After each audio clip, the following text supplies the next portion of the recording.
మీరు దేవుని వాగ్దానాలతో బయటికి వెళ్ళవచ్చును. వాక్యాన్ని ట్రై చేయవచ్చు. దేవుడు చేయమని చెప్పింది ట్రై చేయండి.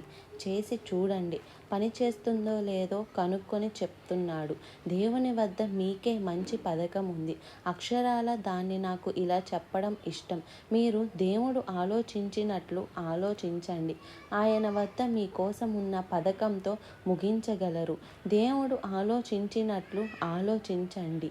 ఇప్పుడు మొదటి చోటు ఎక్కడ సాతాను దాడి చేస్తాడు అంటే అతని నంబర్ 1 ప్లేస్ మనల్ని ఓడించడానికి, మనసుకి వ్యతిరేకంగా రావటం, తన అబద్ధాలను మనకు చెప్పడంతో, దేవుని వాక్యంతో ఏకీభవించని విషయాలను పెట్టి లేదా బహుశా మనతో హవ్వ పట్ల చేసినట్లే చేయటానికి ట్రై చేస్తాడు. కొంచెంగా దాన్ని మార్చినట్లుగా. నిజంగా దేవుడు చెప్పాడా ఆ చెట్లు ఫలాలను తినకూడదని?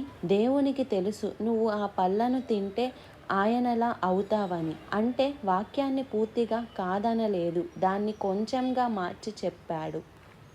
నాకు తెలుసు మీరు గాని క్రైస్తవులు అయితే మీరు అది వినే ఉంటారు. చెవులు నిండిపోయి బయటికి వచ్చేంత వరకు అయినా మళ్ళీ చెప్తాను.